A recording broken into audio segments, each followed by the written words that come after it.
होता यह है, गौतम बुद्ध एक बार भिक्षा लेने के लिए राजमहल पहुंचते हैं, और उस राजमहल में जैसे ही वो पहुंचते हैं उनको भिक्षा मिल जाती है। उनके जो बौद्ध भिक्षु होते हैं उनको भी भिक्षा मिल जाती है। और जब वो जाने लगते हैं राजमहल से, जब वो जाने लगते हैं तो एक बहुत ही, एक बोलते हैं ना, जर्जर कपड़ा पहना हुआ एक व्यक्ति उनके पास दौड़ा दौड़ा आता है। शरीर के कपड़ों में, उसने जो कपड़े पहने होते हैं उसमें बहुत सारे मसाले लगे होते हैं, और कपड़े बहुत सारी जगह से फट गए होते हैं, बहुत मैले कुचैले से होते हैं। सो वो जो व्यक्ति होता है वो दौड़े दौड़े भगवान बुद्ध के पास आता है, ठीक है। और जैसे ही भगवान बुद्ध के पास वो आता है वो गिड़गिड़ाने लगता है, रोने लगता है कि भगवान आप सबकी प्रॉब्लम सॉल्व करते हो, मेरी भी प्रॉब्लम सॉल्व करो।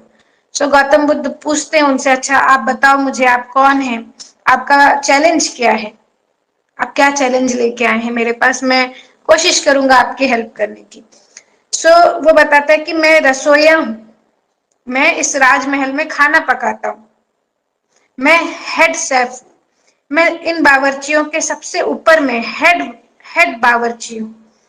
लेकिन मेरा चैलेंज ये है कि मुझे कोई पूछता नहीं है, मुझे कोई अप्रिसिएशन नहीं मिलता, मुझे कोई सम्मान नहीं मिलता, मेरे बनाए हुए खाने को रिकॉग्नाइज नहीं किया जाता। यहाँ जितने भी राजा मंत्री, जितने भी राज परिवार के लोग हैं, उनमें से कोई भी नहीं बोलता कि खाना बहुत स्वाद बना, मेरा कोई इंक्रीमेंट नहीं होता, कोई नहीं बोलता कि तू इतने समय से हमारे लिए काम कर रहा है, धन्यवाद, या कुछ भी ऐसा नहीं होता। तो भगवान बुद्ध बोलते हैं, अच्छा ठीक है, मुझे ये बताओ राजमहल का जो दरवाजा है वो इस जगह से कितनी दूरी पे है, जो मेन गेट है वो कितने दूरी पे है। सो उस रसोइये ने बताया कि करीबन 2.5 किलोमीटर दूर है। सो गौतम बुद्ध बोले, ठीक है, तुम जाओ और उस दरवाजे को छू के वापस मेरे पास आओ। तो रसोइया क्वेश्चन नहीं पूछता है, क्योंकि भगवान बुद्ध पे उसको भरोसा होता है।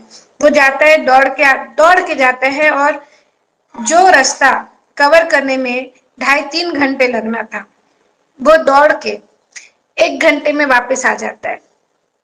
तो जितने लोग वहां पे होते हैं वो बोलते हैं कि रसोइया झूठ बोल रहा है भगवान बुद्ध, कि वो सच में उस राजमहल के मेन गेट को छू के आया है। भगवान बुद्ध बोलते हैं, अच्छा ठीक है, ये सारे लोग बोल रहे हैं रसोइये कि तूने गेट को छू के नहीं आया है क्योंकि तू जल्दी आ गया। कोई भी इंसान नॉर्मल चाल से अगर जाएगा या दौड़ते भागते हुए भी जाएगा, तो क्योंकि मेन गेट बहुत दूर है, 2.5 घंटे करीबन लगने चाहिए तुझे, लेकिन तू आ गया है 1 घंटे के अंदर। सो ये कुछ अकल्पनीय सा लग रहा है, तो तू फिर से एक बार जा।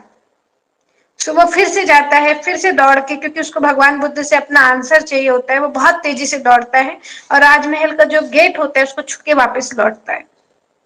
अब इस बार जितने बुद्ध भिक्षु होते हैं वो बोलते हैं कि भगवान बुद्ध, आप इसको सॉल्यूशन देना ही मत, ये 2 बार आपके साथ छल कर चुका है, ये बार बार बोल रहा है कि मैं सही में गया हूं, मैं सही में छू के लौटा हूं उस मेन गेट को, लेकिन ये हो नहीं सकता। तो वो रसोइया है, वो रोने लगता है, रोते रोते बोलता है कि नहीं, सच में भगवान मैं छू के आया हूं, अगर आपको मेरी बातों पे भरोसा नहीं है तो इस बार मेरे साथ आप किसी बुद्ध भिक्षु को भेज दीजिए, और अब वो चेक करके आपको बता देगा कि मैं सच में उस गेट को छू के आ रहा हूं। तो इस बार भगवान उसके साथ बुद्ध भिक्षु को भेजते हैं, और इस बार रसोइया सच में 1.5 घंटे में हर बार की तरह उस गेट को छू के वापस लौटता है। और आने पे जो भगवान बुद्ध के भिक्षु होते हैं वो एश्योर करते हैं, वो बौद्ध भिक्षु एश्योर करते हैं कि वाकई में इस बंदे ने, इस रसोइये ने मेन गेट का दरवाजा छू के आया है।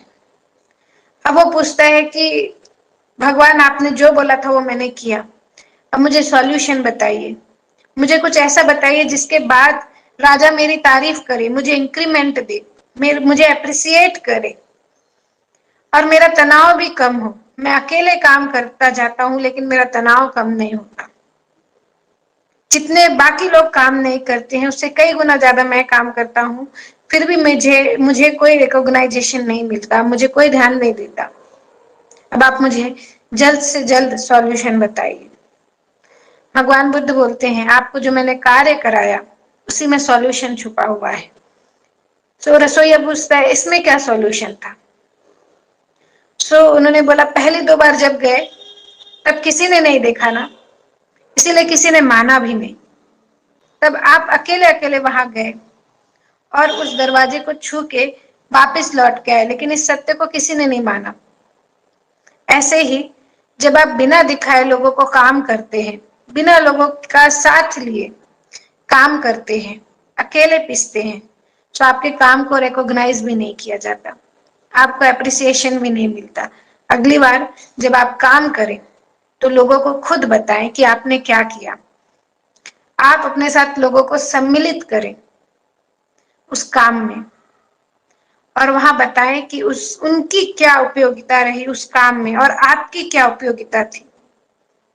तब आपके कार्य को पूरा सही रिकॉग्नाइजेशन मिलेगा, सही एप्रिसिएशन मिलेगा, तब सही से उसकी वैल्यू की जाएगी।